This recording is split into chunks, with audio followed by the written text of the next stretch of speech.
You mean you intend to uphold the letter of the law, no matter what it costs? Without law, Commander, there is no civilization. That's just my point. Here, there is no civilization. Then we have the opportunity to introduce it.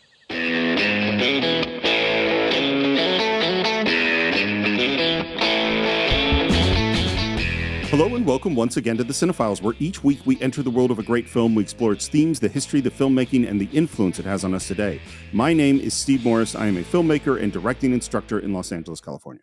Hello, everyone. My name is John Rocha. I'm a writer, producer, and host here in San Diego, California. And today's film, we've gone deep into the world of World War II. We had just finished doing The Great Escape. And I had to tell you, John, right before we started recording, like 5 minutes before we started recording Great Escape, I went, fuck, we're doing this in the wrong order.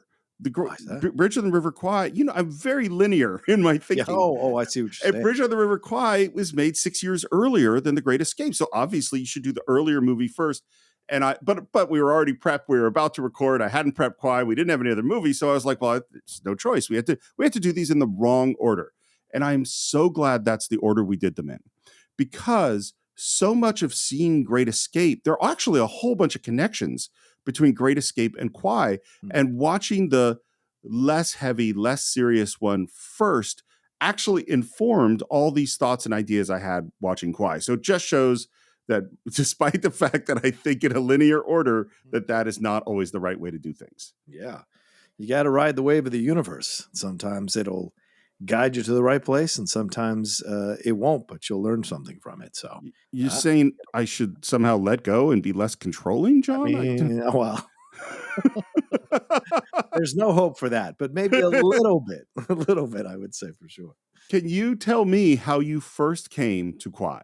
Yeah, this is one of those ones that I haven't brought this up in a while. This is one of those ones that skipped me when I was younger. And when I was doing I got to watch the top 100 films and the best pictures run when I used to watch TCM religiously. By the way, so much changing around TCM all of a sudden, which I hope is a good thing, but we shall see, because it doesn't feel like a good thing. No. Yeah, but anyway, I was it was on the list, and eventually got around to watching it on a Saturday afternoon by myself in my apartment there in Hollywood, and just watched it and was really engrossed by it. Not an easy film to connect to, because there's a lot of the British stiffness and aloofness and distance, but certainly an interesting film with the unique characters that are in a movie like this, and deceptively or subtly anti-war by the end of the movie. Oh, yeah. I was really surprised by as I was watching it, because you just kind of, it's like Battle of the Bulge or, those great films. And of course, being a massive David Lean fan, this is one of those ones that had escaped me until I made myself sit down to watch it. Still haven't watched, what is it, Von Ryan's Express or Ryan's Express, the last one he did. It was one of the last ones he did. It's the second to the last, and I have never seen it either. After Zhivago, before Passage to India. Right. Ryan's Hope, is that what? Yeah, Ryan's Hope. That's it. Yeah. I have never seen it either. Yeah, see. So this is one that escaped, but this one I knew I had to watch because it did won Best Picture, and plus it starred some actors who I really, really love. So I just remember watching it and being just really engrossed by what was going on. It's not a film that I have watched many, many times since, but certainly a film that leaves a mark on you the first time you watch it. The whistling, the shock of watching Alec Guinness's character slide into this pseudo madness, maybe infected by the jungle and Saito, and then realizing and then screaming at the TV as he's realizing what he's doing, like, what are you doing? And then the, tragic ending to it all, which is just fantastic, and as I said, surprisingly anti-war by the end of the movie. Yeah. So for me, I'm not exactly sure how old I was. My guess is maybe around 12 or 13. And I can remember sitting on the couch in my family room watching this film. And I remember it's one of the, it's like as you graduate into grown-up movies, and I probably watched grown-up movies, fairly young, some of them. But this one I remember being like a real turning point, particularly getting to the end. It's one of the first endings of a movie where I just sat in stunned silence. Like I couldn't believe that the movie took me to that place. Yeah. And it's so, and this is the thing I was thinking about it. I want to go into a word that has come up multiple times, and I realized maybe I should explain what I mean, which is that this is a deep movie for me. Yes. And what I, for something when it's like, deep is not the same as emotional. There are very emotional movies that might make you cry, but they aren't necessarily deep. Like, and what I mean, it's like, when Bambi's mom dies, that's really sad. Yeah. But I'm not saying Bambi is a deep movie. Right. And part of what this movie does is there isn't a place where you can sit, where you can go, oh, this is right and this is wrong. Mm-hmm. You know what I mean? There isn't, particularly with Alec Guinness' character, because there's so much that's right about him. Yeah. And there's so much that's wrong. And there's like, and the great contrast between the Alec Guinness character and the William Holden character, I just keep thinking, what does this movie mean? What is this about? What is it saying? And it isn't an easy one. You know what I mean? It isn't I do think it's anti-war, definitely, but okay, how am I supposed to feel about everything that happened? And I think that it really had a profound effect on me when I first saw it. And the reason I wanted to bring this up was because I love The Great Escape. Mm-hmm. I don't think The Great Escape is a deep movie. It's not but The Bridge on the River Kwai is, Yeah. Yeah. And that may be why I find more connection with Kwai than I do with Great Escape. It's a fun movie, Great Escape, but and although tragic at the end for sure, right, incredibly tragic, I think Kwai has more of an effect on me when I watch the movie. Yeah, and this is one also something you said many, many times of every time you watch it, it's different, and that's definitely true of Kwai. Yeah. Coming into our discussion for this, and I texted you this, like for me, because I had already pretty much kind of remembered the Guinness and Holden characters, but Sessue Hayakawa, Saito, the character of Saito, that's who I was transfixed by in this entire movie. And I think you have to get older a little bit and have more perspective about the world and not necessarily see it all as good versus evil. There's a lot more shades of gray that you discover as you get older, either within yourself or outside in society. And watching the pressures that he was struggling with by himself in that cabin of his was really shocking as I was watching the movie. So much so that his death is almost an insult to the depth of this character. Not that it's written wrong, just showing you how war can be so random. And someone you could argue, great as Saito probably could have been in business, was put into a situation like this and having to navigate. So I found myself feeling sympathy for Saito at certain moments, not throughout, because obviously he pulled some cruel tactics. But I found that to be a fascinating new dimension of the movie that I was able to grasp at an older age and find some sympathy and connection to. I definitely feel sympathy for him. And obviously we'll get into this as we go through the film, but like, who is Saito? There's so much of going like, well, what's going on internally for him? It's hard to figure out.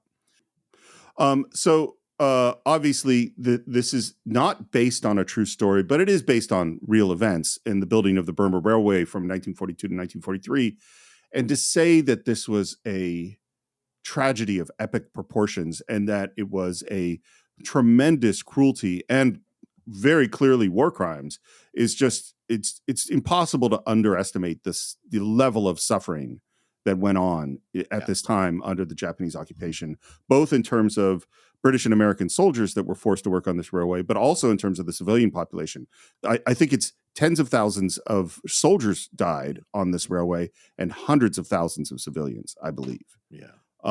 This is based on a novel by Pierre Boulle, who is French, who didn't work on the railroad, but was a prisoner of war under the Japanese in Thailand. Wow. Book comes out in 1952. It comes out in England in 1954. Mm-hmm. So this happens really fast, actually, because the movie's 1957. Yeah. And it took almost a year to shoot the movie. So it's 251-day shoot. Here's how this happened was Carl Foreman, who was the writer of High Noon, who had been blacklisted, right, and was writing under a pseudonym in London, finds the book, loves it, brings it to Sam Spiegel, who's the producer of this film, who loved it. And Spiegel, David Lean was not his first choice. Want to hear some of the directors he brought this to? Yes, please. John Ford. That makes sense. William Wyler. Yeah, good choice. Howard Hawks. Fred Zimmerman, who did High Noon. Yeah. and Orson Welles, Oh my God. who he says he offered a starring role to. I don't know what role was offered to Orson Welles. Saito. I imagine he would want to play Saito, even though they wouldn't let him. But I don't know, back then. although Back then, maybe, yeah. back then, maybe. That's incredible. I don't think he could have done it. I don't think he could have handled it. I don't. No. I think the studio, it's so funny because I just rewatched They'll Love Me When I'm Dead or whatever, the one on Netflix. They'll Only Love Me When I'm Dead. And a little bit of Other Side of the Wind over the weekend. I actually really just kind of watched that a little bit. So I'm in the Wells mindset. So I don't think he could have handled it, Steve. But the other act, because I think the studio would eventually just have gone crazy dealing with him on an epic of this size. But I think the other directors, aside from maybe Zinnemann, I'd have been very curious to see their versions of this. Because this is ironically the least David Lean-esque film that I've seen of David Lean. And I'll explain that as we go along, but there's not that same kind of magic that you would normally find in the scope and the cinematography and the shots that I'm used to from a David Lean film. And I like that this is a change, kind of like Spike Lee with Inside Man, or some of these other directors who take little detours in their careers with certain films, and it's fascinating to watch. So, well, what's interesting, I would say, is I think this is kind of the transition because maybe, yeah. Because before that, because he was doing Brief Encounter in 45. Right, a smaller type of film. Yeah. Right, exactly. Yeah. So, and then good point. From The Bridge on the River Kwai going forward, and by the way, it's Ryan's daughter. I just looked. That's the name of the movie. It's not Ryan's Hope. So for those of you who've been yelling at us for the last 10 minutes, we apologize. Yeah. But post Kwai they're all big epics. Yes. Right. So maybe this is him like trying it out, getting his feet wet, and then boom, he really figures out what he wants to do going forward in those epics. Yeah. I can't imagine. Orson couldn't have done. Oh my God. On location in the heat doing this is not how Orson wants to work. You know what I mean? No. What about Coppola? Like if you could, that's an interesting question. If you could transport a director to an earlier time, Francis Ford Coppola's The Bridge on the River Kwai, sweet Mary, Mother of God. Yeah. That would have been. So finally, Spiegel goes to David Lean, and Carl Foreman finishes his script, and David Lean hated it. Problem is, David Lean was totally broke at this point. He had a really, really messy divorce. He was desperate for money. In fact, he was so desperate for money, he couldn't go back to England. And I don't know if he was going to be arrested or whatever the deal was. He could not return to his home country. So he takes this gig. Columbia finances it. The Carl Foreman script goes away. Yeah. And then Spiegel brings in Calder Willingham, who had written Paths of Glory. And David Lean hated him. So then he goes away. And we bring in Michael Wilson, our second blacklisted writer. Yeah. He also wrote Lawrence of Arabia. He wrote Sandpiper, and he was one of the writers on Planet of the Apes. Right. So now we have these two blacklisted writers, and it sounds like Michael Wilson wrote right up until they were shooting. And neither Carl Foreman nor Michael Wilson get credit for this movie because they're blacklisted. Right. Want to know who is credited with writing Bridge on the River Kwai? No. Who is that?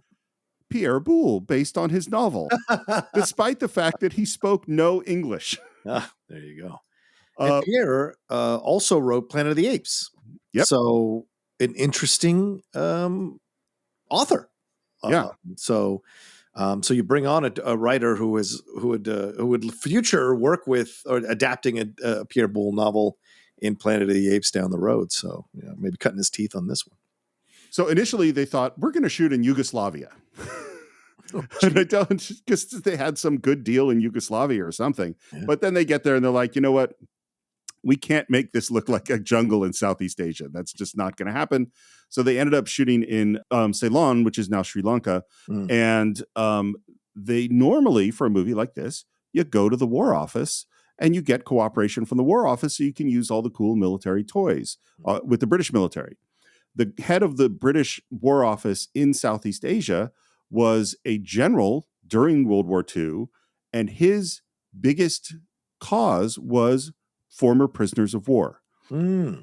and he read this script and absolutely hated it, thought it was completely disrespectful to the British military, which is something that comes up later on too. A lot of protests of this film because of Colonel Nicholson, because he was, like, how could you show British officers collaborating with the enemy? And so the British military gave zero support to this script. Wow. But they still managed to make this movie, and this is not an easy shoot, just so you know. I can only imagine. Not the least of which, and we'll get into it, is they had to build that bridge. Yeah. Yeah. Yeah. It's not a small undertaking in the middle of the jungle. Would you like to get in the film? Yeah, sure. So the first shot is of a bird soaring above the jungle. This bookends the movie. Do you have any thoughts of what this means? I mean, it's a symbolism, right? Flying free, flying out of a situation like this, flying above a situation like this, birds, obviously, dove, peace, all that kind of stuff. But yeah, an interesting choice, wanting to fly free from a situation like this. Can you only imagine what these people were experiencing in these camps? Yeah, that's I think there's a sort of, the earth goes on. The earth doesn't care. Nature doesn't care. Like, these are the petty problems of men down below is what we're going to see. And we head down to the jungle, and the camera tilts down through the trees past grave markers in the jungle. Yeah. And we see train tracks. Train tracks and grave markers, that's the movie, Yeah. Great foreshadowing there. Yeah.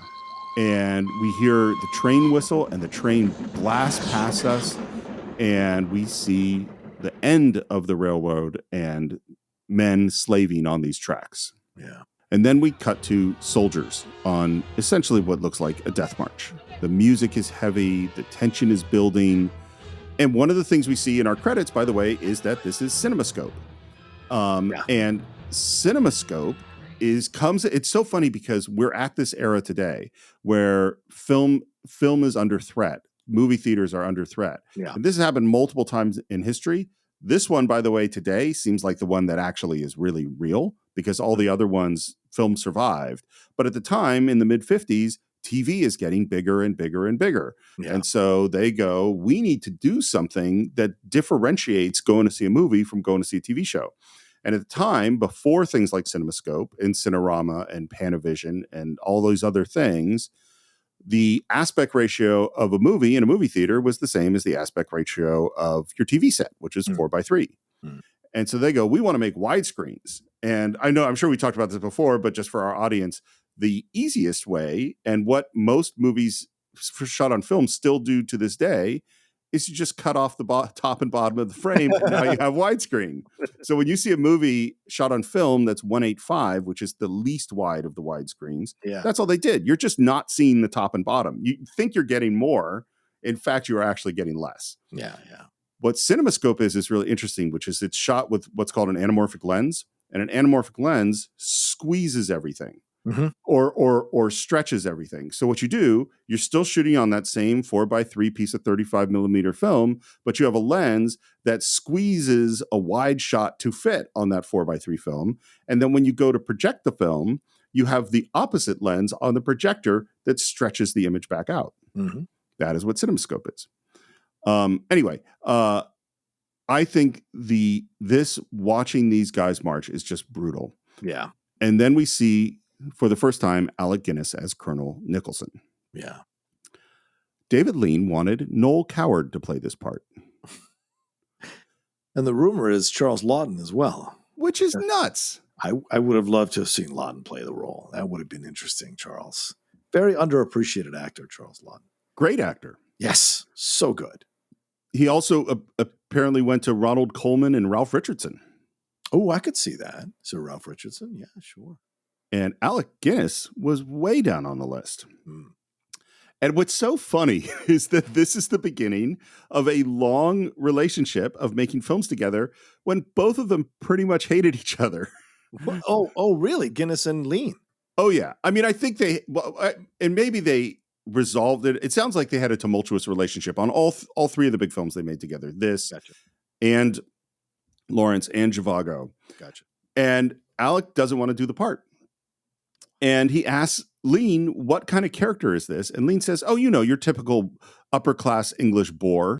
And Alec Guinness goes, you want me to play a bore? And he goes, yeah. And and this is the conflicts go on and on. Alec, throughout the whole film, thought it was going to be terrible, said David Lean is doing it all wrong. He complained constantly. And when Lean got pissed at him, he would remind him, look, you're not my first choice. Jesus. Yeah. Watching these great men battle as they make a film about the uselessness of battle, but yes, of war. Exactly. Interesting the irony there. But yeah, no, so, I mean, Guinness is notoriously cantankerous in second guessing everything he's in, right? I mean, there's those famous stories about Star Wars and Lucas and all of that. So, Lean had a very strong, opinionated approach to what he does. So, incredibly talented guy. So maybe he felt he could be. He was not easy, David Lean. And you could just see what terrible shape these soldiers are in as they're marching through the jungle. Emaciated, man. Yeah. And clothing is, the shoes falling apart and dressed in rags and terrible, terrible shape. And then we come over the ridge to the camp, and there we see this dude with a big leaf on his head digging graves, and that is William Holden as Commander Shears. Finish work. Yeah, that figures.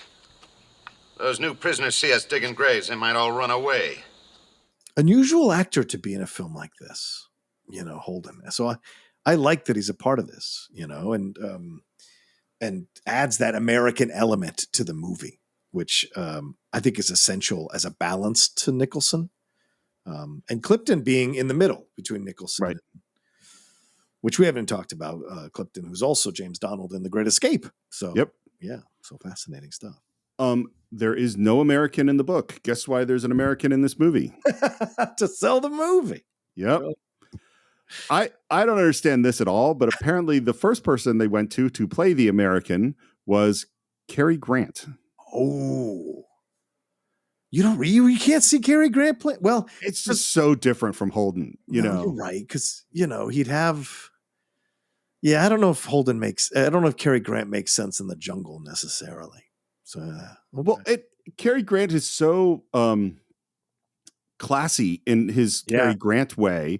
And he's also, it's so funny because I can totally see him saying these lines that are very funny, but they would be funny in a totally different way with Cary Grant. Cary Grant's always above it all in some weird way, even when he's desperate, Yeah. I don't know. It would be different. No, I agree. Yeah. Holden is a big star at this point. Gets $300,000 for the movie, which is already a lot of money. But what is really crazy, this is one of the first deals where an actor got a percentage of the gross. Oh, so smart. He got 10% of the gross. Oh my God. 10%? Yep. The only person it happened had it happened before was Jimmy Stewart. And this is the beginning of the breaking of the studio system, is when actors start to get percentages of films. Wow. Hey, how about putting us on sick list? You no sick? You never sick. And then there's this bit where we find out that Japanese guard had given him a cigarette butt. Yeah. And he goes, when a man gives me something from the goodness of his heart, like you gave me that butt this morning, I remember it from the heart. And then he reaches into his pocket and pulls out a lighter and says, that's why I want you to keep this lighter. Belonged to that English kid we just buried over there. He willed that lighter to me for a favor I'd done him. And before I pass on, I want to do the same for you.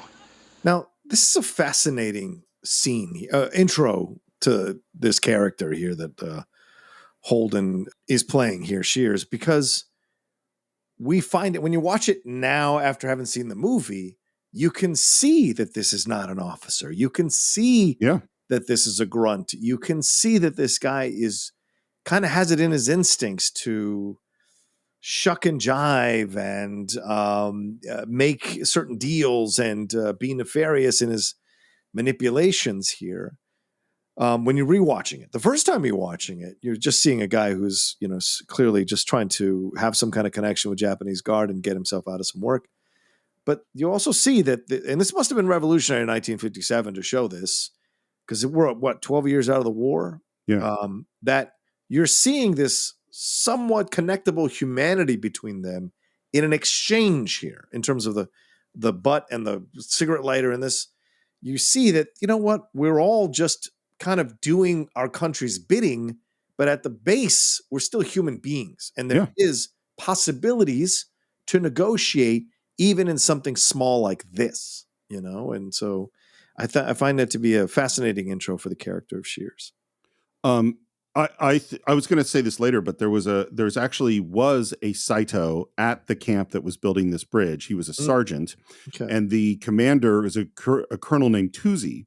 And Saito, this real one, and not that there's any connection between the characters or anything like that at all, because this isn't based on real people, but the Sergeant Saito from this camp was really trusted as someone who was fair and merciful. And Colonel Tuzi testified at his war crimes trial in his defense. Wow. And they became lifelong friends. So just to your point that, you can have people that are enemies, but actually are decent people and not, horrible. It sounds like Saito actually protected people. By the way, just to check, did this English kid will this lighter to Shears for a favor he did? Well, that's what I'm saying. No, he didn't, because and you see in Holden's performance that he's coming up with that excuse on the fly, the hesitation, and then the regurgitation of this so quickly. He's lying to him to get a little more credit with him. Well, and this is one of the places where I'm glad we did Great Escape first, because I went, in Great Escape, there is a scrounger who has a relationship and bribes a guard, which is Henley and Werner. Yeah. And this is totally different because Henley is doing it for the greater good. It's honorable, Right. And Shears is just doing it to get out of work. Yeah. One day. Yeah. He's looking out for number one. Anyway, they finish. They do end up getting on the sick list. He's with his buddy, by the way, who's Australian, and they finish burying this body. And he says, "Here lies, Weaver, I've forgotten who we just buried." Thompson. I think I've forgotten who we just buried is a really telling thing about what Shears has been through. You know, and how many graves has he dug? Yeah, exactly. Yeah. And then here is his eulogy. "Here lies Corporal Herbert Thompson, serial number 01234567. Valiant member of the King's Own, or the Queen's Own, or something, who died of beriberi in the year of our Lord 1943. For the greater glory of... What did he die for?" What do you think of that eulogy? It's it's right there laying the groundwork of the anti-war message, hinting at the anti-war message that they're going to be going through. And also the fact that he does the number for the serial is 1, 2, 3, 4, 5, 6, 7. I mean, it's not actual his number. So all of that, you see that. Plus it allows us to see what time it is in the war in 1943. So where we're at time-wise in the war. So it's kind of a little bit of smart exposition, but also showing you the attitude of this guy and how he's approaching things. And no officer would handle it this way. So, it's another way to kind of see behind the veil a little bit. Come off it. No need to mock the grave. And then I think sincerely, he says, "I don't mock the grave or the man." Mocking the situation. Yeah. Yeah. And that's slamming the shovel down on the marker is just a lot. By the way, people that had been in these camps when they saw the film, almost all of them said it was so much worse than the film depicted. Wow. Yeah. Yeah. And I've read several books. I mean, we talked about King Rat, which I read, which is the Clavell book that's about this exact era. And there's also several other books I've read about prisoners in Japanese prisoner of war camp. And it's brutal. It's just just the disease, the starvation, the brutality, the chaos. It's just awful. Yeah. We see the headquarters of Colonel Saito, and there's this, I just think they're interesting details where you see this servant or slave or someone sitting outside, pulling on this string to move the fan. Yep. And then we see our first glimpse of Colonel Saito, who is Sessue Hayakawa. I remember learning about him in film school because, and I don't know if you know about this or not, but he was a huge movie star in the silent era. Yes. First Asian leading man movie star in the silent era. Yeah, very big deal. Yeah, he's like up there with Rudolph Valentino as like the super heartthrob, which is just so interesting to think of, like the teens and early 20s, that there could be an Asian sex symbol in the United States. Yeah. And he's, by the way, his is an interesting life and very mysterious in some ways. So his father was in the Imperial Navy in Japan. Yeah. And he was supposed to join the Navy because that was the family business. And while diving, because they lived near the ocean, he ruptured his eardrum, which meant he couldn't join the Navy. And this shamed the whole family, particularly his father, was ashamed that his son would not join the Navy. And so Sessue Hayakawa attempted ritual suicide, stabbing himself in the belly more than 30 times. What? Holy crap. Wow. Yeah. He was found by his family and barely survived.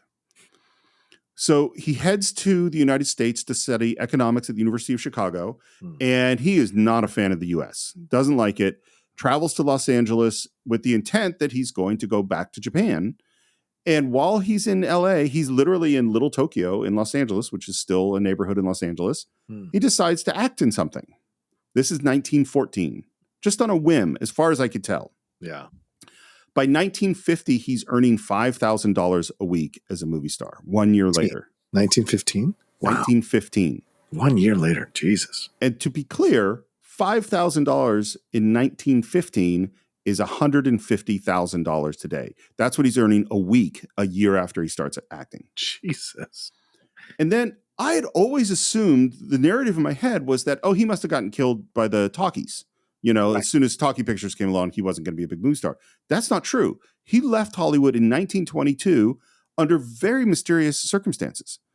He was at the top of his game and he leaves, and it's some explanations are because of anti-Japanese sentiment in the US, business difficulties, health problems, psychological problems. We don't know why he quit. And then in the 50s, he starts to have this, minor comeback that, obviously Kwai is the biggest piece of. Yeah, that could be a story. That could be a movie. Like what happens to him during that time? Because he was still doing occasional movies. Because in 1931, he does Daughter of the Dragon. Then he does Daughter of the Samurai in 1937, goes to France and does a film called Yoshiwara.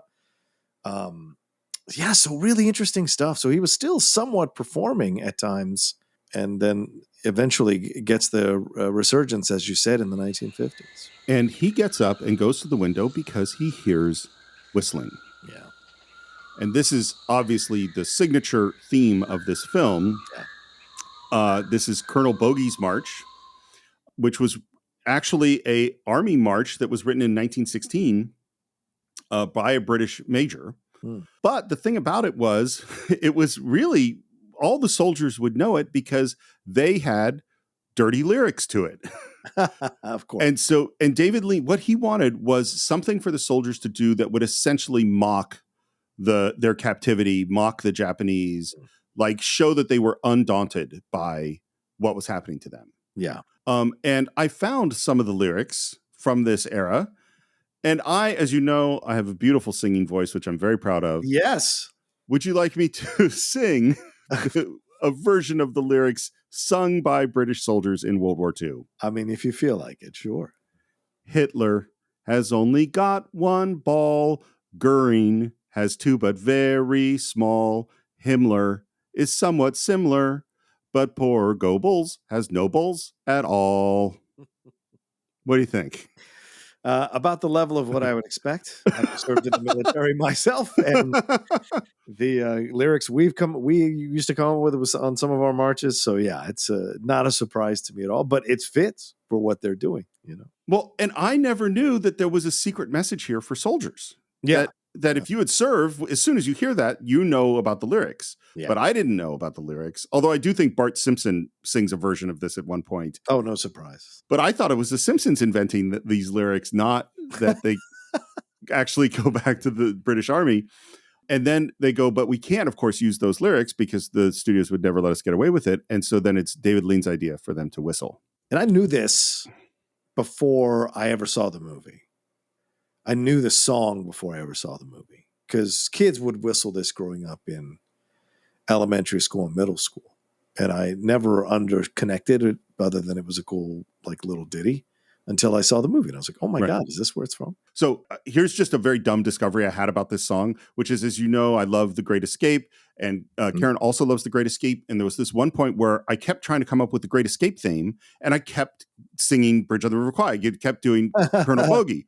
And then what we finally figured out, and I am 100% certain that they based the Great Escape theme, they wanted something like Colonel Bogey's March. Oh, maybe. Because the first two notes are the same, and they are exactly the same length. And what Karen and I discovered was, and it was like a little game we played to challenge each other, is have one person sing one and the other person sing the other, and they start off at exactly the same place and they end on the same note, and they're exactly in sync. And so it just has to be, it has to be they were referencing that when they came up with the song. Maybe. Yeah. By the way, what's interesting to watch Alec Guinness's performance, you have to watch the little micro expressions on his face. If you're watching as an actor, you're watching him as an actor, right? When he's first comes on the screen, there's that shot of him and he's got the leg out, he's got the proud stance, and he does almost kind of like a bitchy look to his left before he starts moving. Because in a way, I think there is a bit of arrogance to Nicholson here that seeps through every once in a while. And when another shot, when the troops are coming in, whistling this song and all lighting up, and as you said, totally kind of putting it in their face, the camera does a close-up on Guinness, and Guinness has a little smirk on his face before he catches himself and shakes it off his face. It's real small, but you can see it. And so he's adding that here really smartly, that there is a sense of defiance to Nicholson here. And it kind of foreshadows what's going to happen between him and Saito, and then eventually what his arrogance and hubris leads to, which makes his final movement to blow the bridge up have more resonance and power, because all of that is gone when he does that move. So I totally agree. And so much of what Colonel Nicholson is about is appearances. Yeah, right. It's about how do we look to them. The fascinating thing about when they march into camp whistling this song is that his troops look totally different from the way they looked in the previous shot. Yeah. When we first see them, they are all struggling. They're kind of a rabble. Mm-hmm. And when they come into camp, they are all marching in unison proudly. Yeah. And you know that Nicholson went to his men and said, "Men, we can't let them see us look weak." Yep. And gave the speech. Yep. And them marching into camp is so powerful. And particularly there's this moment where the orchestra comes in and plays this counter march that goes along with the whistling, this is Michael Arnold, who's the composer. This is his idea, was to use the whistling as a theme that he could then build upon in the score.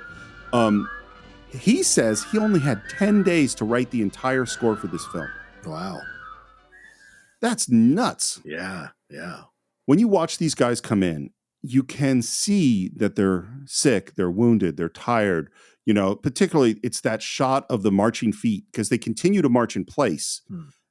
And that's like, it's wasted energy. They don't need to march in place. That is showing the Japanese we are still soldiers, Defiance, strong. And they're, even in bare feet, they're marching. And I like that the shots you see as they're marching in place is them in essence, like stamping their footprints on this area. We were here. We defiantly stood here, So I appreciated that as well. They're great performances by the extras, I would say. Like, because you feel it from all of them. And this is and here's a question I would like to ask, and maybe it's one we'll revisit, but is Colonel Nicholson a good leader? Yes, 100%. I think he is a good leader. For the number one reason that his men follow him. Yeah. Without defiance, without reservation or judgment. And throughout the film, every single time he wins these mental victories, or these struggles, power struggles with Saito, they celebrate him. And Clifton is really the only one that fully questions him of his men, obviously other than Shears, who's not one of his men, because those men just have such a blind defiance to it, or blind loyalty to him, that they're willing to build that bridge to honor him and honor themselves. They bought into his approach to it, you know. I totally agree. I think his men would follow him through hell. Yes. And literally do. Yeah. Like, I think, well, and this is what, again, this is why this is a deep movie or a hard movie, is that he has tons of admirable qualities, Nicholson. And they become misguided at a certain point. And obviously we're going to talk about how and why they become misguided. Yeah.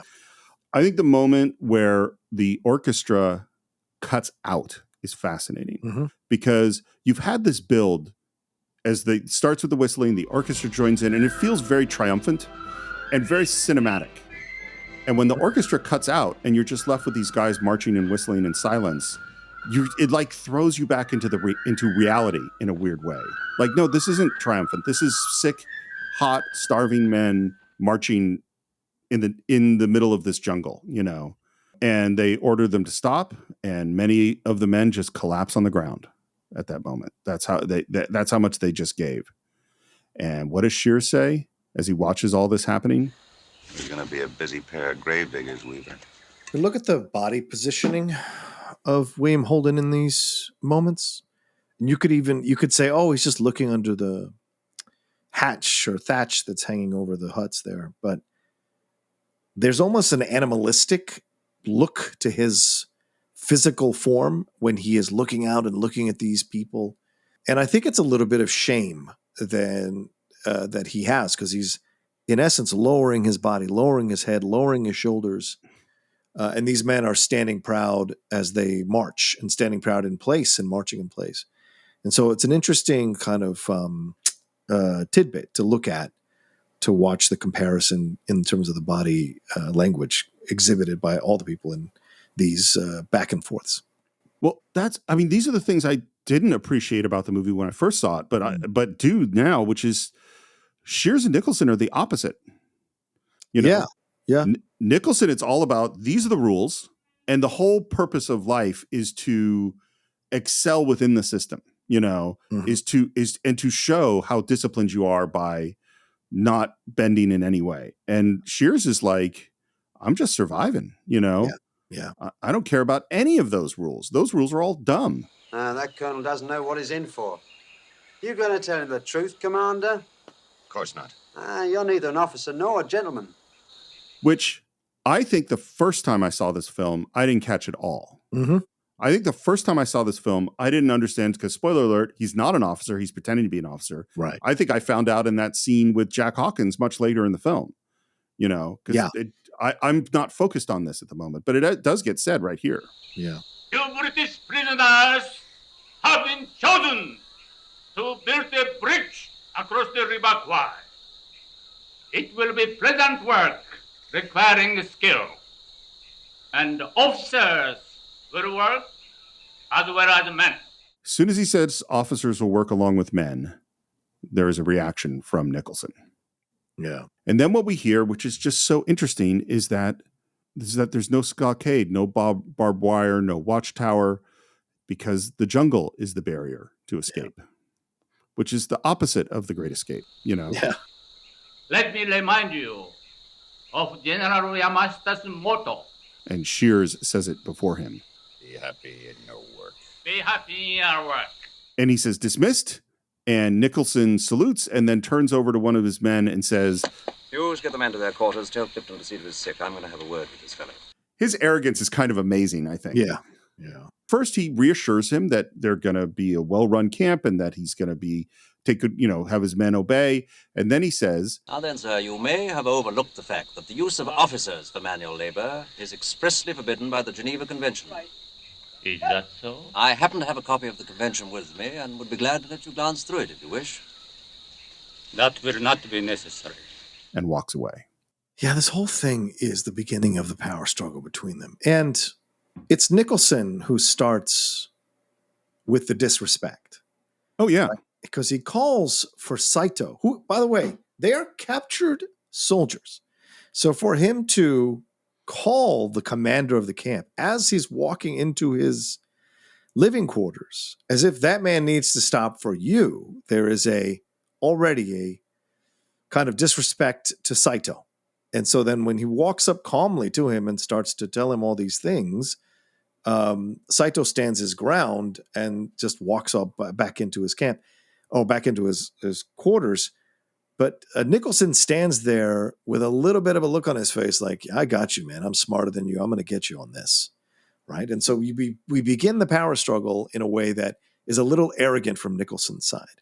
And Saito, unfortunately, because he has so many questions about his abilities to lead, has to use or lord over him a little bit of his power and his strength. And notice the way they've shot is that it is Nicholson 3 stairs below Saito, which I think is a great way to reinforce the power dynamic as it is at that time in the film. Well, and Nicholson has such a superior, somewhat passive aggressive way of dealing with Saito. Yeah. It's like, well, obviously I'm right. You seem to have mistaken something, like, yeah, let me just point this out. It's just so arrogant the way he deals. Maybe it's your first day in charge of a camp, but let me help you. Yeah. Yeah, exactly. And so now we're going to see Nicholson kind of do the rounds. Yeah. And Saito is watching this through his binoculars. And at every stage we see how much respect Nicholson gets. And like, there's a moment where like they're walking through one of the huts and Nicholson notices like a loose floorboard, like a leak. Yeah. And he doesn't say anything. He doesn't have to say anything. And one of his officers says, yes, sir. Yeah. That's the sign of a great leader, Exactly. Then we go into the hospital hut. And this is where, as you said, we meet Clifton for the first time, which is the doctor. And this is when Nicholson meets Shears, who's shaving in the corner. But by the way, William Holden apparently had a very hairy chest. And he had to shave that chest every single day that they made this movie because he's shirtless all the time. Right. And we didn't have chest. Apparently people didn't have chest hair until somewhere in like the 70s that we could have chest hair. Much to Robin Williams' joy. Yeah, exactly. But U.S. Navy out here. For a deep water sailor, I am sort of landlocked. You lost your ship? Houston. And he tells a story about how he got separated from the other survivors. And talks about all the people that he was in prison with. And Nicholson says, and what happened to them? They died. Of malaria, dysentery, beriberi, gangrene. Other causes of death, famine, overwork, bullet wounds, snake bites. Saito. Which I think is his way of giving a little hint of like what this place is actually like. Yeah. And then there were some who just got tired of living. And he's holding out the razor he was using to shave. It's interesting, isn't it? Because you look at the symbolism here, and I know some of you who listen to our show think I go too far with some of my symbolism, but you know what? I am who I am. The fact that he is perfectly half unshaven. Yeah. Okay. That's 2 faces. So him telling the lie about himself to Nicholson as he's half unshaven is really interesting in terms of symbolism, right? Because he's two-faced. He's lying to him. And so to me, I don't know if that's on purpose from Lean, but I think it adds a little more to the film as well. For those of us who like catch those kinds of things, it adds even more to the scene, emphasizing later on when we find out. Because you don't catch it. Again, the first time, you don't even think about it. Always half unshaven, no big deal. But as you rewatch the movie, there are little hints of what's to come that I think are smartly done by the filmmakers. So I have no idea if that was intentional symbolism, but I'm going to take it a step even further because I like it. I like this idea. And that I will say that not only because he's not just lying, there's lies within lies because he's lying about being an officer. Yes. He's also lying about being on the sick list. We're in the hospital. Right. And he is. And so it's like, and one lie about being an officer, Nicholson probably doesn't know the truth. On the other one, he probably suspects it because if anybody looks healthy, it's William Holden in this movie. Exactly. Yeah, exactly. It doesn't look sick at all. But, and this is the thing, and this is why I like your symbolism. He also is giving him the hard truth about Saito, about the camp. That stuff is all true. So he is half lying, half truth. I think it's totally true. Mm-hmm. And then we say, I love, again, this is the little passive aggressive stuff. We'll stay with the officers, of course, and we'll scrape up some decent clothing. Because he doesn't believe that officers should be standing around, shirtless in shorts. They should be wearing their uniform. That's important. Yeah. Oh, don't bother about me, Colonel. I'm not anxious to get off the sick list. Besides, this is working kit. It's the fashion out here. And this is where Nicholson finds out that their officers did manual labor. Yeah. Actually, I raised that very point with Colonel, what's his name? Saito. I think he understands the situation now. And I love Shears' arch little... Is that so? Yeah, like, you fool. You have no Yeah. idea what you're messing with. Yeah. I can think of a lot of things to call Saito. But the reasonable, that's a new one. So we go from Saito having a meeting with his officers to Nicholson having a meeting with his officers with Shears in the background. And again, you see all the efficiency of this. We talk about escapes. That fellow Saito is right. No need for barbed wire here. 1 chance in 100 of survival. I'm sure a man of Commander Shears' experience will back me up on that point. Oh, I'd say the odds against a successful escape are about 100 to 1. Right. And then Shears again gives him one more piece of information. But may I add another word, Colonel? Please. The odds against survival in this camp are even worse. You've seen the graveyard. They're your real odds. To give up hope of escape, to even stop thinking about it, is like accepting a death sentence. Want to know what line from a movie I thought of after he gives that speech? What? Go ahead. Get busy living or get busy dying. Yeah, Shawshank Redemption, yeah. This is all about hope. Like, you got to have hope. And then we have this totally bizarre statement, which again relates to The Great Escape. Of course, it's normally the duty of a captured soldier to attempt escape. But my men and I are involved in a curious legal point of which you are unaware. In Singapore, we were ordered to surrender by command headquarters. Ordered, mind you. Therefore, in our case, escape might well be an infraction of military law. What do you think of that? Well, like you said, or like we said in The Great Escape, there is no actual law in the handbook that says the duty of every soldier to try to escape. So an interesting usage here years before The Great Escape comes out. So, yeah. And what do you think of part 2 of the statement? We were ordered to surrender. Therefore, to try to escape might be an infraction of military law. Yeah. It's, again, like you said, he's a guy who adheres to the rules. So if they were ordered to surrender, they must accept their fate because they're following rules, right? So if they escape, they're in essence violating the rules of the law of their own British army. So, I think it is such a ridiculous, adhering to the letter of the wall statement. I mean, it just is so dumb. And I'll tell you the thought that I had watching the movie this time that I had never had before, which is I went, why did he get ordered to surrender? Now, obviously, there might be a situation in where you have a battalion in the field, and because of the logistics and positioning, you have to withdraw quickly from a position, and that battalion gets left behind. Right. And so you say, look, you guys, you should just surrender. That could happen in a military situation. Yes, right? To save lives. Yeah. But I had another thought this time. Okay. Which is, how do you think Nicholson's superiors felt about him? Oh, it's a good question. I don't know, because I would say they probably respected and admired him because he seems to symbolize what you would think of with a lot of the British Army. This kind of, we see that in Chariots of Fire when Abramson has that argument with Gielgud and, I forget the actor's name. He's a director turned actor, but I don't remember his name. Yeah, but he's saying, like, you guys, your values of the upper crust, you seem to do it so effortlessly on the wings of gods or whatever. And he's basically just saying, like, you guys think it all just happens and without any kind of work or effort, and you are so lost, you're so archaic. So I think his bosses or his superiors of Nicholson think just like him. They built Nicholson. They crafted Nicholson to be who he is. So I think they're very much in the same mindset as Nicholson, which is why they can order him to stand down and know he will follow orders, So that makes perfect sense. And that's probably how I've always thought of it until watching it this time, when I suddenly went, you know what? Having the absolute letter of the law, completely perfectionist person, that guy can be a pain in the ass. And I suddenly went, Americans. But I don't think for British people at this time who were in charge of the military. I still think there could be passive-aggressive people that could be a pain in the ass, even when they're British. And I just suddenly went, if you had to choose which battalion was going to get screwed, they might have done it to him on purpose. Oh, okay. Okay. It's not in the movie. There's no evidence of Yeah, it in the movie. yeah. It's just the thought that I had watching it this time. Interesting.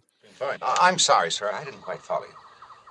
You mean you intend to uphold the letter of the law no matter what it costs? Without law, Commander, there is no civilization. That's just my point. Here, there is no civilization. Then we have the opportunity to introduce it. I think this is key to the movie, yeah. that exchange. And this is the thing of like, at what point do you give up on the rules? At what point do you give up on civilization? You know? And Shears has given up. Shears doesn't believe in any of that. Because he's a scrounger. Yeah. Well, and there is a certain point. It's funny, you know, I've read those Patrick O'Brian books many times, and this discussion comes up of like, they're shipwrecked on an island. Does the chain of command fall down? Like, and there are sailors who will go, hey, like you're only the captain when we're on the ship. There is no ship anymore. Right. You know, and they do similar to Nicholson of like, we create a lot of busy work in order to keep discipline among the troops, you know. And remember this, our men must always feel they are still commanded by us and not by the Japanese. So long as they have that idea to cling to, they'll be soldiers and not slaves. Are you with me there, Commander? Well, I hope they can remain soldiers, Colonel. As for me, I'm just a slave, a living slave. I love he exits, and I love the moment where... Queer bird. Even for a minute. And then, with deep sympathy, I think he goes, oh, he's been in isolation too long. Poor man. I think Shears has always been this way. Yeah. Oh, no, 100%. Probably had to scrounge, and he probably joined the military to get out of a scrape or a legal situation, I would imagine. Oh, I think he was drafted. Oh, you do? Oh, okay. Absolutely. I think he would have tried to get out of it if he was drafted. Probably. I'm sure he probably did. Yeah. Yeah. But needless to say, in either our scenarios, he is not a volunteer. No. So when Saito first gave his speech to the British soldiers, he did it on a box. Yes. Now they've brought out a chair and a table so he could be 2 feet higher than he was the last time. Why has he done this? Oh, I don't know. Just it's interesting because the military does this. I mean, I had drill sergeants step on those kinds of things to try to address the entire battalion there or a company in basic training and whatever in AIT. So that didn't seem to be any different to me. Maybe he just wanted to look out on everybody, and he wanted to maybe reinforce after this power struggle a little bit with Nicholson from earlier that we talked about. Maybe he wanted to reinforce to Nicholson that I am above you and you are not in control here. That's the big thing to me. It's not that he stands on a thing to address the men. That makes perfect sense. It's that he gets a taller thing than he had yesterday. That's what's interesting to me, is that it's like, unless I didn't make myself perfectly clear, I'm in charge. English prisoners! Notice, I do not say English soldiers. From the moment you surrendered, you cease to be soldiers. This is a big thing, and one of the reasons why the Japanese didn't surrender. That wasn't part of the culture. Yeah. The culture, you know, classic samurai stuff, you fight until you die. Yeah. And so whereas in the Western world, there's this tradition of surrender and taking good care of prisoners. Yeah. This is a clash of cultures that don't understand each other here. And what we find out later, he hates the British, which, you know, you can watch the movie through that prism and judge Saito's actions through that prism too. And he says, reinforces that everyone will work and your officers will work beside you. This is only just. For it is they who betrayed you by surrender. Your shame is their dishonor. It is they who told you, better to live like a coolie than die like a hero. It is they who brought you here, not I. I think that is particularly when they were ordered to surrender. Mm-hmm. Mm-hmm. That's true. I think everything that Saito just said, you know. Really? Oh, I'll disagree with you. For me, I see it as him trying to destroy any sense of I agree. hierarchy within the British soldiers. And so turning his soldiers against the officers is his way of retaining control and then breaking down and taking advantage of chaos. And so that he will be the person they look to as a leader, Saito will be. I agree with all of that. Mm. All I'm saying is that if the statement is, why are they here working on the bridge? It's because the officers told them to surrender. You know what I mean? Right. But he's saying they betrayed them. And the officers didn't betray them. They followed what was militarily correct in that situation, that assessment. That's my assumption. Yeah. That they didn't want to lose these people, and so they did what they needed to do to make sure they survived and lived. But from the Japanese perspective, that is a betrayal. Because you're not supposed to surrender. Right, but you're saying he's right. And I'm not saying he's right. That's what I'm countering you on. Is I think he believes it or not. I think you're absolutely right on that. Yeah. Yes, because of the Japanese culture for sure. Yeah. Anyway, and then he gives the orders for everyone to go, and they start to go, and Nicholson, stops them and says, back in your place. I must call your attention, Colonel Saito, to Article 27 of the Geneva Convention. And he's got the copy of the book in his hand. Yeah. And Saito says, give me the book. Well, by all means. You read English, I take it. Do you read Japanese? Why does he ask that question here? I think it's his pushing back on the arrogance of Nicholson, because Nicholson passive-aggressively says to him, I take it you read English, right? And he's like, do you read? Yes, I do, because I respect my opponent, because the Japanese do in their battles. And him pushing back at him and saying, well, do you speak Japanese, is a way of exposing the disrespect the West has for the East. Yeah. And I don't think it ever would have occurred to Nicholson to learn Japanese. No, of course not. And then out of nowhere, Saito hits him with the book. You see, the code specifically states that And his troops do not like that. The British troops are mad. Diverse in the ranks! Nicholson takes that hit, and his nose is bleeding, and he has no expression on his face. No, I shouldn't say that. It's not that he has no expression on his face. He has no reaction to it. It's strong. Yeah. Yeah. What code? The coward's code. What do you know of the soldier's code? Of Bushido? Nothing! And he takes away his, riding crop or the stick that's a symbol of his command and says, you're unworthy of command. And he breaks it. Yeah.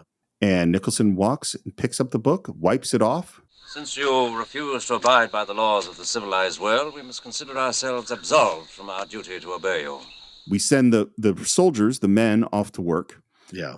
And they leave, and then a truck pulls up. What's he up to? Looks like he doesn't want any witnesses. Saito gestures, and the back of the truck opens, and there is a machine gun. Yeah. Which, again, is like the end of The Great Escape in a weird way, Yeah. I'll count 3. If by the third count, you and your officers are not on their way to work, I'll give the order to fire. He's going to do it. Believe me, he's really going to do it. And he counts 1, 2, and then Clifton runs out. Yeah. He's such a hero in this movie, I think. Yeah. Yeah. He's the logical one in all this madness of power dynamics between these two. And thank God he is. Well, and he's moral in a way that is uncomplicated. Right. Like he is trying to do what's right, which is save these lives. That's all he's trying to do. He's a doctor. Yeah. I've seen and heard everything. So has every man in the hospital. There are too many witnesses. You'll never get away with calling it a mass escape. Most of those men can't walk. Is this your soldier's code? Murdering unarmed men? And there's a long look from Saito. And then I love the way they do this, is that he looks up at the sun, thinks, and then he just walks away. And you could see the thought process, from Hayakawa. I think I said this when we did, I'm sure I said it when we did Lawrence Arabia. I think David Lean makes you feel temperature better than any director ever. 100%. 100%. Yes. Whether it's Chicago in the snow, or in Arabia, or here, the jungles, the heat, the humidity. Yeah. And that low angle looking up past Alec Guinness to the sun. Yeah. It's just brutal. And what we realize is he's just going to leave them standing in their feet in the hot sun. Now, have you ever had this experience? Having to stand in the hot sun? Yeah. Probably not to the level that you have, I'm sure. Yeah. I had this experience at basic training. It was the second week we were there. And this was something the drill sergeant created out of thin air. And they did it to test your discipline, to test your strength. And we sat there at parade rest for 4 hours in the sun of summer, you know. And yes, it's New Jersey, it's the East Coast, so it's not like the West Coast, but you've got humidity and in the middle of summer. And we had done a bunch of push-ups on the gravel road, so the hands were already kind of cut up. Well, not cut up, but you know, kind of indented with the rocks. Right. So you had all of that as you stood there in the sun. So it is a mode of discipline. It's also a thing of endurance. Some people fell out. And so it was a matter of testing to see what your commitment is. And I think this is what Saito is doing when he makes this decision to leave them out there, is to see how committed they really are to these laws and these principles and these points. And remember, as I said earlier, you have to view, when you re-watch this movie, you have to view it through the prism, in my opinion, of how Saito loses it on Nicholson after Nicholson bests him in this war and says how much he hates the British, loathes the British. And there is, I wonder, a jealousy, an envy, because Saito is constantly questioning himself in these moments by himself. And he's crying, or he has these things that he doesn't show to anybody else.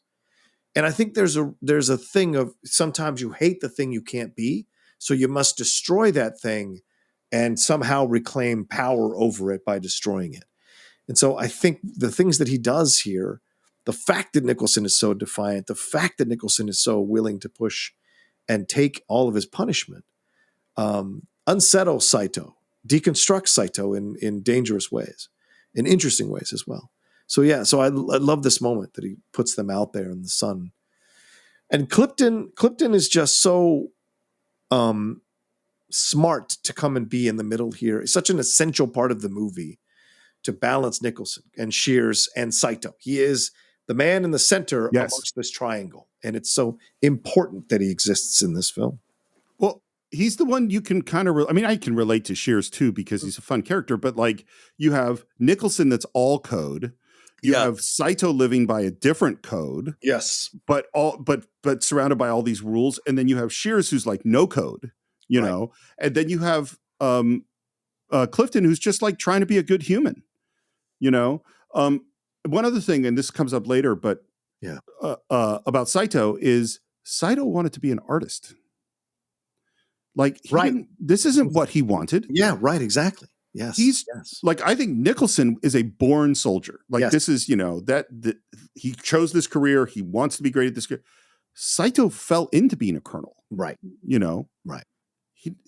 But he's trying, and this is why I have, you know, you said at the beginning, you have sympathy for him. And I do too, is like, he's trying to do a good job at the job that he has been given, you know? Yes. But he's terrible at it to a degree. And his own men question his authority. I mean, think about it. Do you think any of Nicholson's men would have negotiated with a Japanese soldier for a silver lighter to put him on the sick list? No fucking way. No, of course not. Saito's men do. And Saito's men, as the film goes along and he becomes more and more unhinged, question his authority in little facial movements or facial reactions to things. You see that, Saito's hold on power. And I think this is an interesting movie to look at how you should lead. You know, how do you get the respect of men? It is not by force. It is not by doing these kinds of things. It is by discipline, by law, by rule. And those disciplines, those laws, those rules, when put in practice, work. So therefore, you've convinced people to follow you because those things work. Saito's is more, he doesn't even live by the Bushido code, to be honest, if you're going to be honest, right, Steve? I think he is struggling with all of that. Yes. And I want to add to your leadership thing too, because the other things I would add to it are competence. Yes. Nicholson's really good at it. Yes. And he recognizes competence and respects competence in his officers. And the other thing about Nicholson, there is no question in my mind that he genuinely loves his men. Yes, 100%. Loves his men. And this is what the conversation in the hospital is, because someone says, I'll say this for the old man. He's got guts. That kind of guts. Also the kind they had in 1914 when your officers went over the top with nothing but a swagger stick. And then Shears loses it on him. Yes, sir, I see what you mean. You don't see what I mean at all. Kind of guts it can get us all killed. Two things about this. One is it just highlights the two different ways of looking at the world. Yeah. And it also, it's that moment, and there are only a few of them, because William Holden's take, or Shears' take, is kind of treat things as a joke, you know? Like he's always, he never takes things terribly seriously. And I think all of that is covering up deep pain and fear and all of the tragedy of everything that he's gone to before we met him, you know? Well, that's what I'm saying to you. And this is kind of a quietly interesting film about the power of discipline. Yeah. And both of the men who are unhinged by Nicholson are undisciplined men to a degree, both Right. Saito and Shears. So their commentaries on Nicholson don't carry the weight that they're not comparable to Nicholson's defiance. I think Nicholson is right. It's just that he gets misguided in this adjustment. And so that shows you how adhering to the rules, as you said earlier, Steve, can go too far, right? So, but he is a very strong post that they're both bouncing off of and upset that they can't knock it down. No, Nicholson is an amazing human. Yeah. He really is. And it's funny. It goes way back to something that came up when we did the Civil War documentary of separating out that you could be great at something. You could be brave, be a great general, love your men, do all those things, and also be a racist and love slavery. You know, those things can all fit together. Oh, and you could be the guy fighting for the North with all the moral virtues that we like and be a terrible fucking general. Yeah. You know, like that's possible too. And like Nicholson is such an example of like, if it weren't for the choice to build the bridge well, he is a fucking hero. Yeah, right, 100%. In every way, which is what makes it tragic, which is so great. They do such a great job, Lean does, of establishing him as a guy you want to cheer for. And so that when the turn happens, you're just sitting there in utter horror for the last hour of the movie as it's happening, or last 30 minutes, 40 minutes of the movie as it's happening. Because you're like, what? No, you know, the tragedy. One more thing about this is, so we have this scene in the hospital. Well, in the background of the scene, you can see Nicholson and Clifton and all of them still standing out there in the sun, which means that Alec Guinness and all these guys had to stand in the sun to be way in the background of this shot, which sucks. I mean, it's totally great. And I think David Lean has made a great choice, but it also is not a choice caring about your actors all that much. And the other thing about it is right when he says that kind of guts will get us all killed, a guy who's standing there way in the background falls down. Yeah. Which means that you had a signal. And this is just filmmaking things that you had to do is like, okay, so you have a guy standing off camera, listening to this scene who's waving his arms or even a flag so that the other person who's way in the background can see when the line is said so he knows when to fall. Yeah. You know, yeah. It's now the end of the day and the soldiers are coming back. And that it just does such a good job of like, they stood there for 8 hours or more, just standing there. And this is also where we hear this is Shears has decided to escape, and one of the British guys is going to go with him along with his Australian friend. Then Saito comes out, sends all the officers to the punishment hut, and then he looks at Nicholson and says, "Not you." And they bring him into the command building. And again, David Lean's such a good fucking director. Yeah.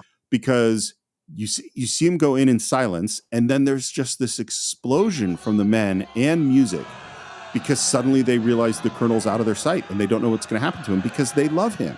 Yeah. And then we see him being dragged out, and it's obvious that they beat him up on some level. Yeah. And the men who were just chaotic and loud now drop to silence again. Right. And a lot of it's in one shot. It's so defiant, too, because you see Nicholson trying to walk on his own power, which I think is great.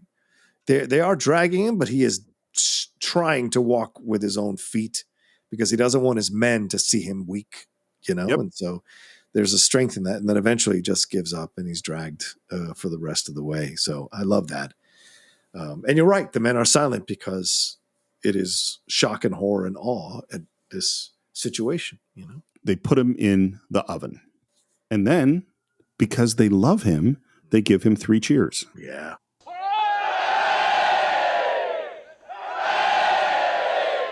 It is as British disciplined, you know. Yeah. It's in a lot of ways like an idealized version of the British military, I think. Look, I'm the outlaw, but I fucking love the rigid British. I do. I love it. I can't deny it. I do love it. I love rebelling against it when I need to, but I also understand how important that is. And I guess that's the military part of me, how important it is to have rules and laws and things we can have guidelines for in life. Well, and the idea of living by a code. Yes, a code. Yes. That's Well, actually a great way to say it, Steve. Yeah. Well, and this is why I was always drawn to samurai stories. And this is why it's so interesting that we have the Japanese code coming up against the British code. Yeah. You know, I think it is a terrible idea to give someone the power to just say, "Hey, go kill yourself," and you being an honorable person will immediately go kill yourself. Yeah. I think that's bad. And in particular, they would say, kill yourself and your family. And they would go kill themselves and their family if they were a truly disciplined samurai. I think that's bad. And yet I'm still fascinated by the code, you know, because anytime you have a code, it's like, well, what happens when the code goes too far? Right. You know? And now we cut to the escape. This is clearly shot day for night. So, and you can always tell if there are long shadows in your nighttime, this is day for night. You know, yes, sometimes there can be moon shadows, but that's not what's going on here. And we have the Australian gets shot in the back immediately and goes down. And the British officer that had just joined them runs to him, but he's dead. And then he runs another direction right into a guard who kills them. And then Shears comes out of nowhere and stabs the guard in the back. Yeah. And then he is running away and he gets shot in the back. And there's a great shot of him falling into the river. Yeah. It's a dummy, but yes, it's a good shot. Yeah.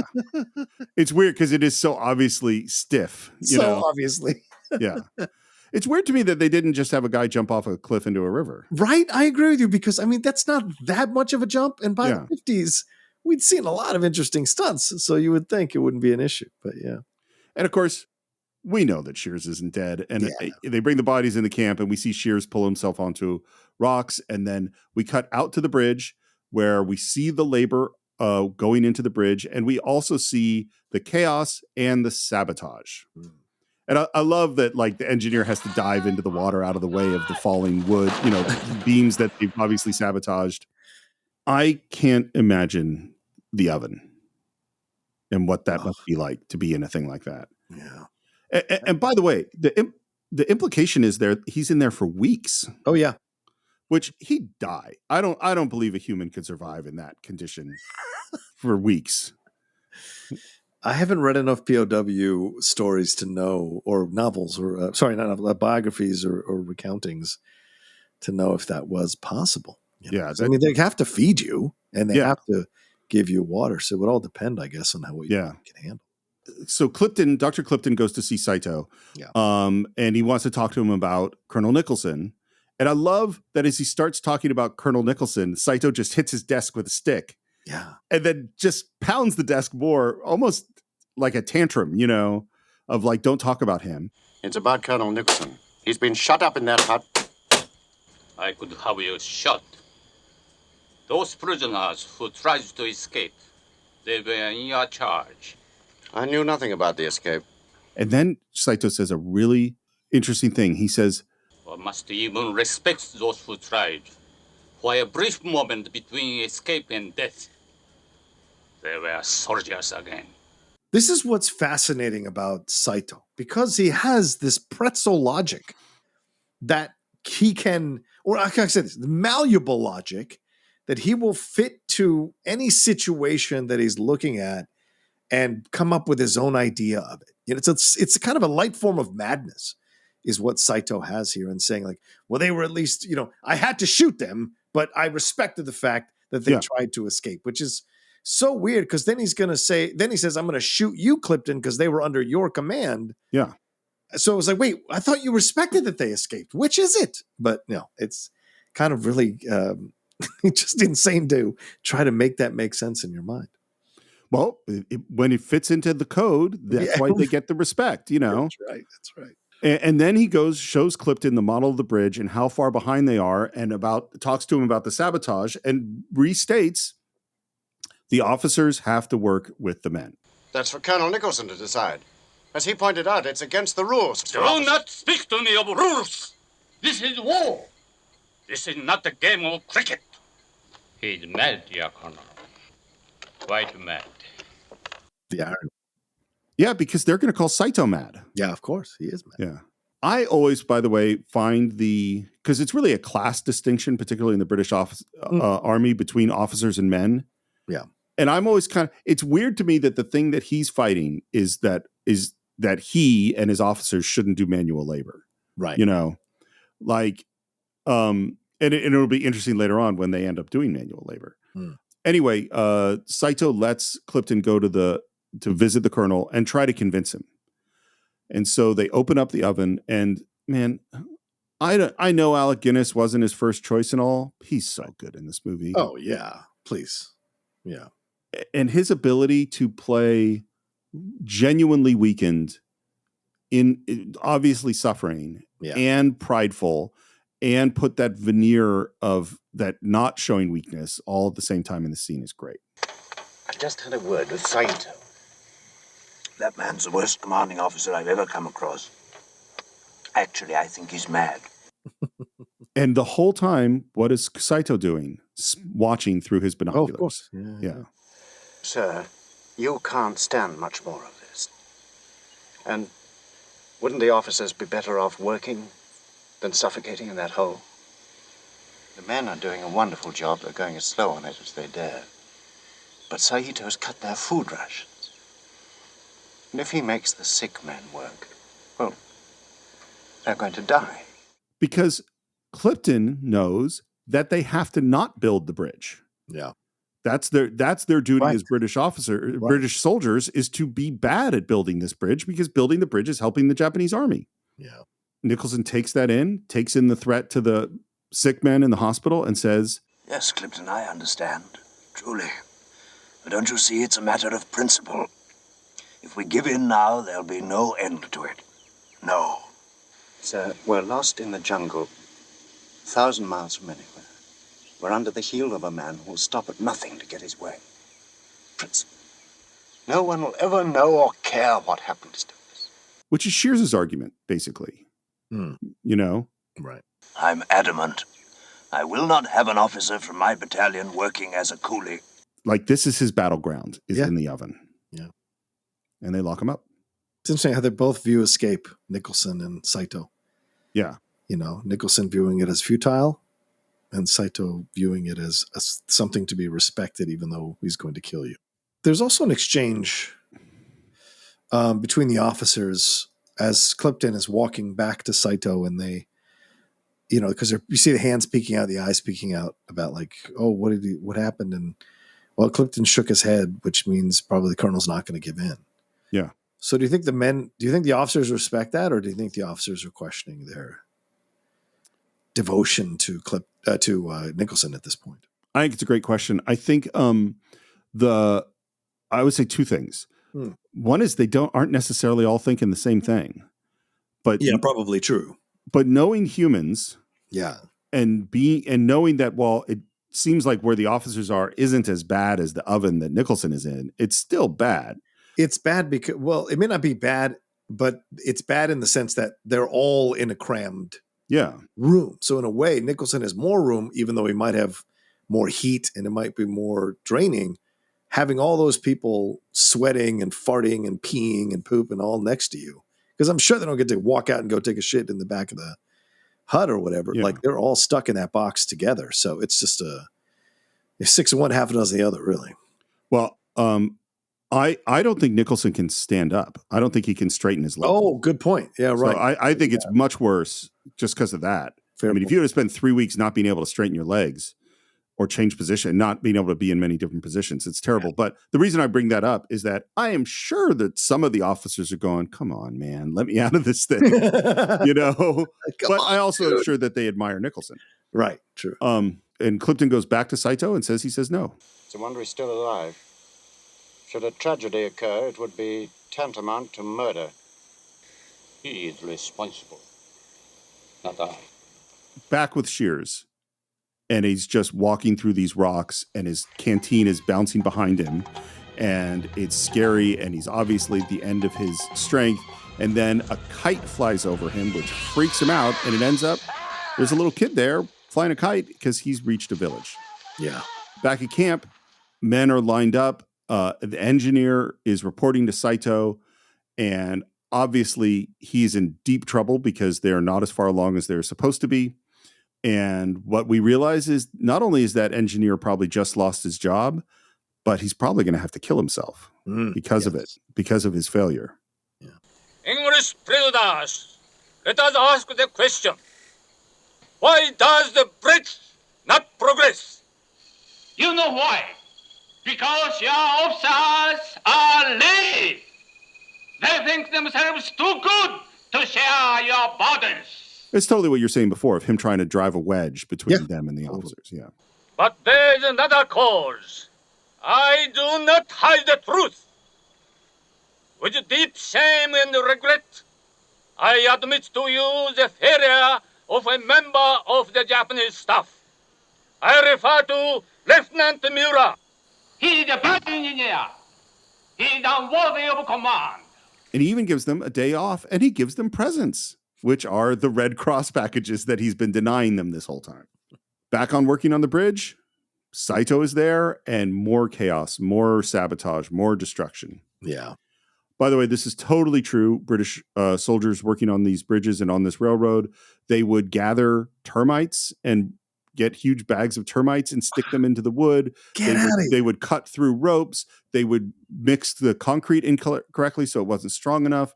And all of this sabotage was led and coordinated by the officers. You know, like it's like if you take what was going on in the Great Escape and now they're trying to sabotage the building of this railroad. Right. It's nighttime, and now very sneakily, they try to open up the oven to let out Nicholson. And he stumbles, barely walking between the soldiers. And of course, some of the soldiers have woken up and are watching him go because they're worried they're going to beat him up. Yeah.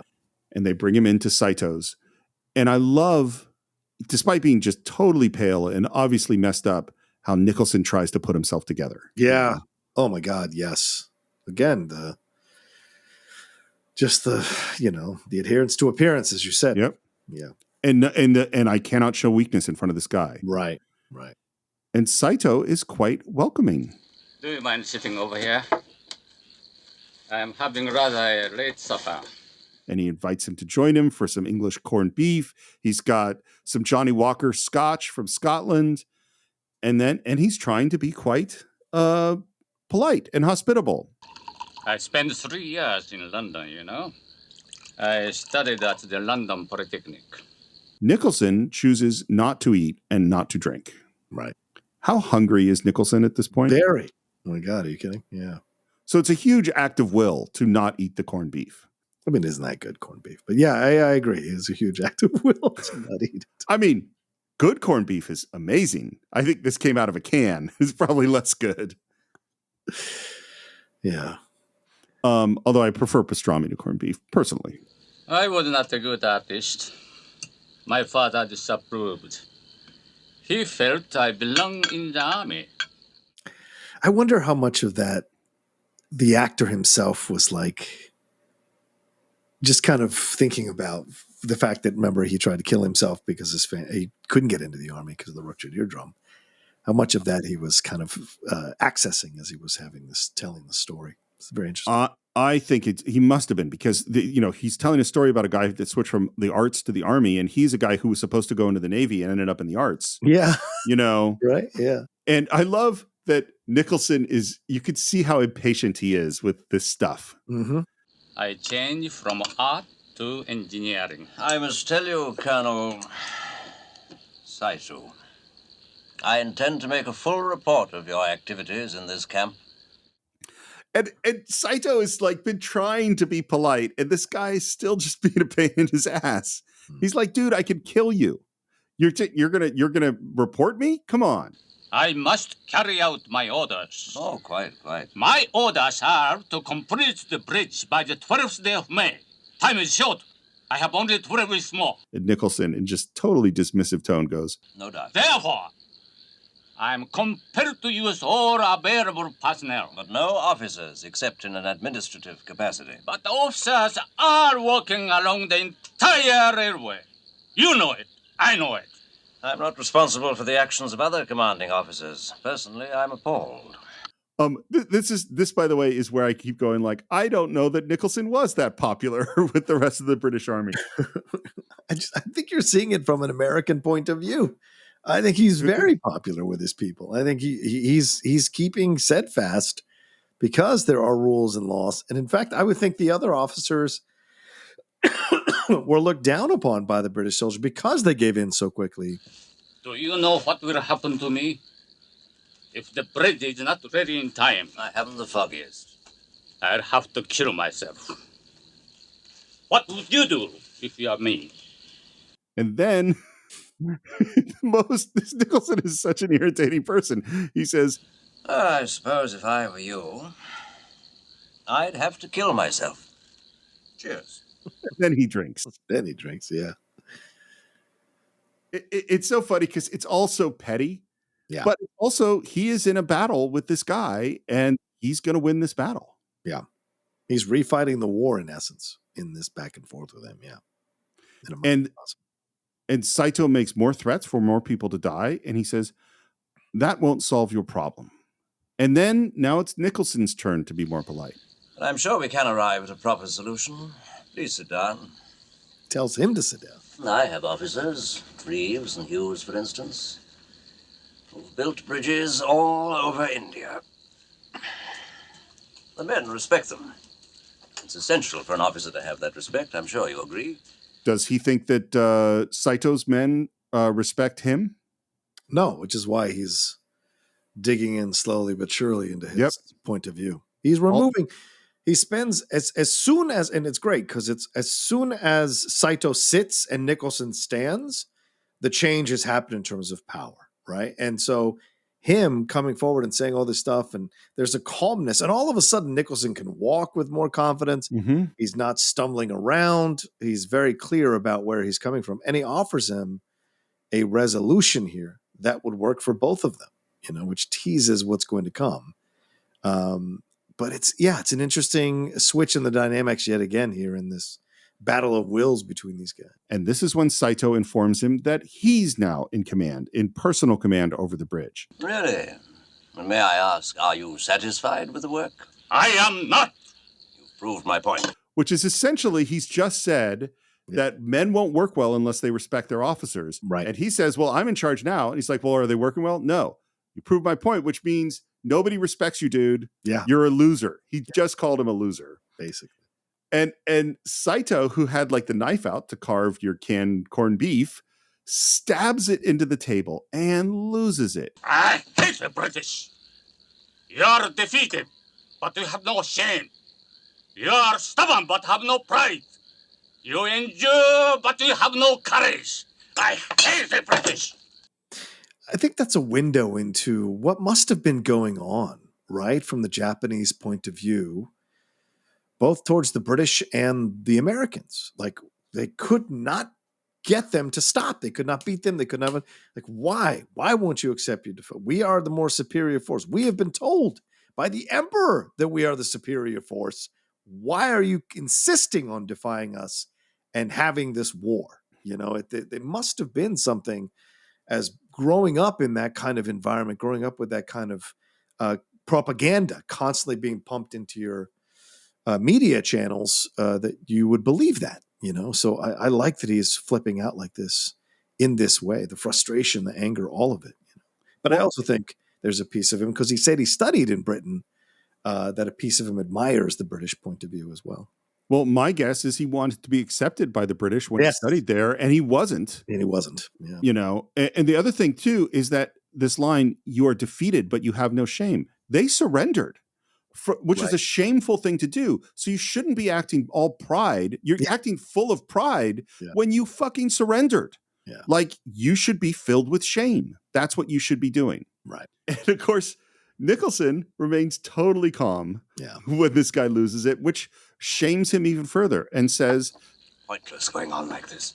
He ends the argument. Yeah, the dude that was in the oven.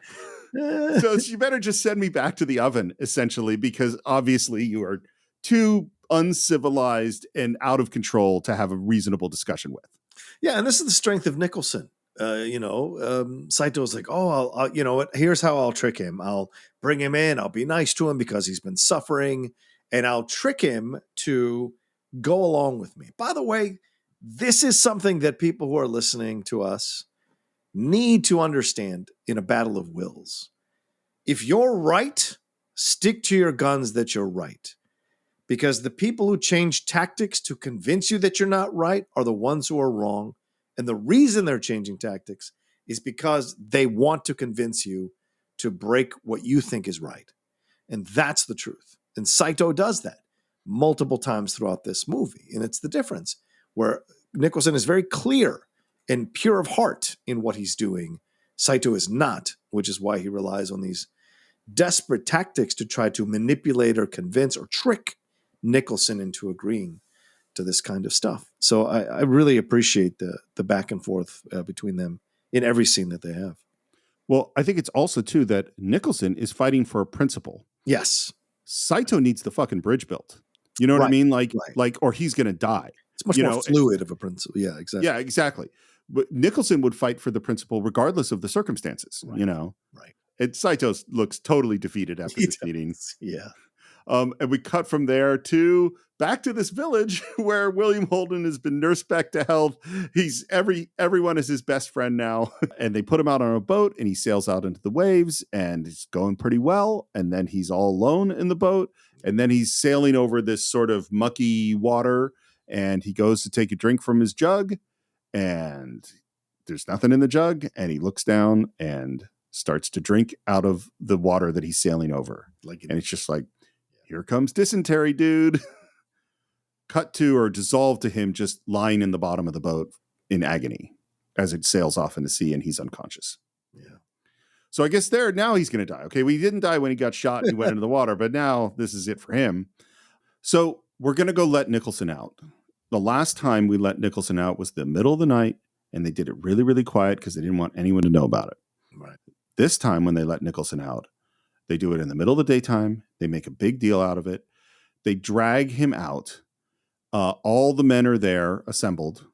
And he sees that he is being watched by his men. Yeah. And so what does he do? He adjusts his shirt and he walks strongly forward. Yeah. He cannot let them see him be weak. No. And by the way, he says Alec Guinness's son, who was 11, had suffered from polio and had to learn how to walk again. And that's what he based this walk on, was how his son had learned how to walk again. Oh, wow. Yeah. He also says that this walk to see Colonel Saito and the following scene is the greatest acting he's ever done. Wow. Really? Yeah. Interesting. He goes in to meet Saito, who says that this is the anniversary of the Japanese defeat of Russia in 1905. And so they're celebrating. Yeah. He's given his troops a day of rest. And he says, I'm declaring a general amnesty. You and your officers may return to your quarters. As part of this amnesty, it will not be necessary for officers to do manual labor. So again, now he's adjusting his tactic to be like, well, I'm giving you this gift that you've been asking me for now as a extension of this amnesty. He comes up with some stupid reason to do it because he doesn't want to lose face. He doesn't want to lose power here or standing with Nicholson, but he's given it all away because Nicholson sees right through it. Yep. So, yeah. And you can almost feel the strength flow back into Nicholson as he realizes that he's won. Yeah. And we're outside. The music is triumphant. And Nicholson comes out alone and stands there. And everyone realizes that he's done it. And there's the music hits and there's the cheers. And I kind of go like, why do the troops care so much? They still have to work. What Nicholson won because they love him. That's why. Of course, because they love him and he beat the Japanese. Absolutely. Yeah. I totally get it. But there's also sort of the battle. It doesn't help them that that the officers don't have to work. But there's this triumphant music and everyone is patting him on the back and he gets to walk and he opens up the officers' hut, where they're being kept, and he shakes each of their hands as they come out. And then Nicholson walks into the crowd, who lifts him up as the men cheer. It's totally, totally amazing scene. Yeah. And to contrast the incredible celebration and the joy and the music, we have a hard cut to Saito sitting on his bed, pounding his forehead with his fists, just fucking sobbing. And then he collapses on the bed sobbing. Yeah. In shame. It's shame. He's been bested. He knows he's been bested. He's been beat. And it, like we were saying earlier about him, the fact that he was forced into the military because he's a natural artist, this character of Saito, the shame is even deeper because I am terrible at this. I knew I was terrible at this. This is not what I want to do with my life. I'm being forced to do this with my life. And look at where my life has led me. And now I'm sitting here. And once again, just like like we just said earlier, the Brits rejected me when I was there studying when I was younger. I am once again rejected. All of that trauma comes back yet again in this moment. And he is just a puddle on his own bed, screaming and crying, and no, not screaming, but crying. This is one step away from him possibly performing seppuku, which I think later on in the movie is in play until certain things happen. Yeah, I definitely think it is. I think, and it's not just that he's been defeated. He has been very publicly defeated. Yeah, shamed. Yes. Totally shamed. And it's so, you said at the beginning that Saito's one of the most fascinating characters, and I couldn't agree more. And what's really interesting is it's hard to know, like, some of what's going on with him. Yeah. I'm very clear, I think, on what's going on with Nicholson and what's going on with Shears and what's going on with Clifton. Yeah. Saito is very complicated. And this scene, I feel real, genuine sympathy for the antagonist in this movie, particularly in the scene. It's just the idea of if you've ever had a moment like that in your life where you're doing a job you don't want to do, and you have to do it, unfortunately, but you don't want to do it. You have those moments of just frustration and anger and just, how did I end up here? And so there's so much to feel for him as a character who is clearly not equipped to be in charge. And it shows at every moment.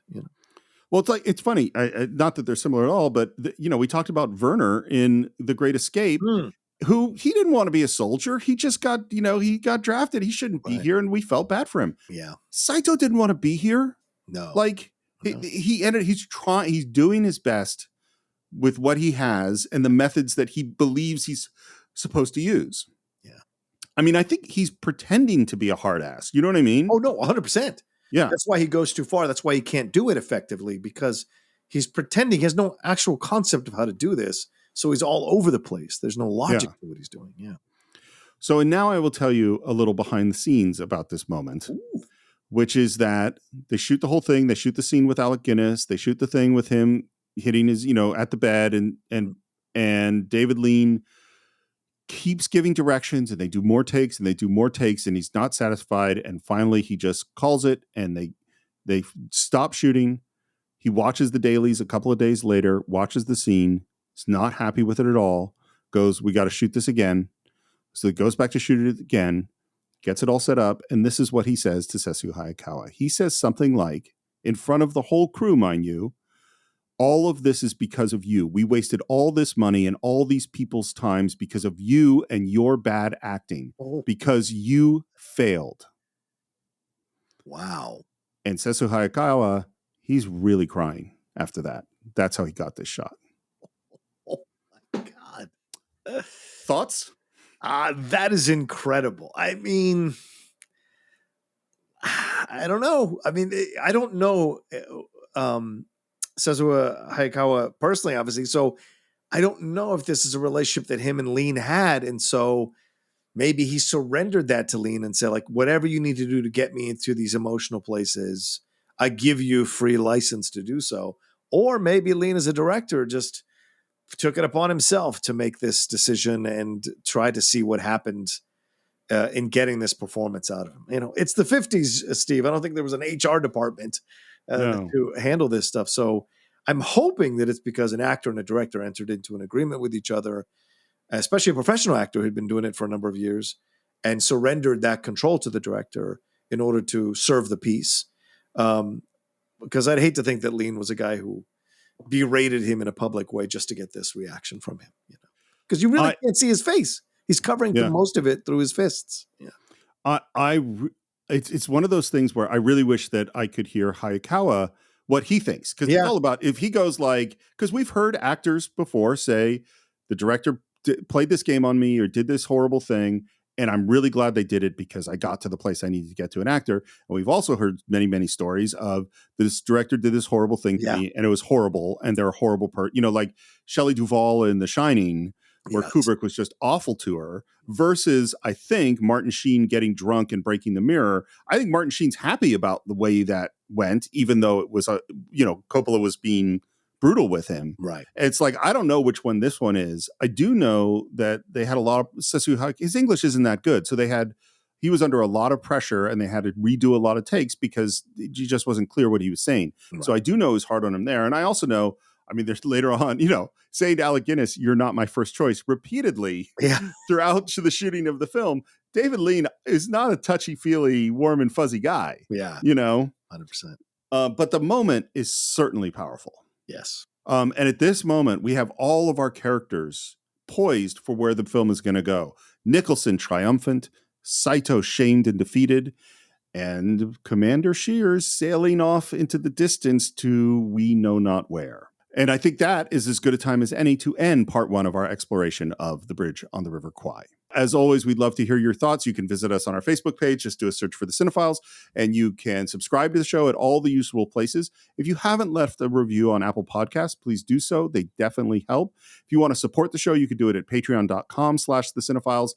And if you want to buy or stream The Bridge on the River Kwai, along with every other movie we've ever reviewed, it's at cinephiles.net.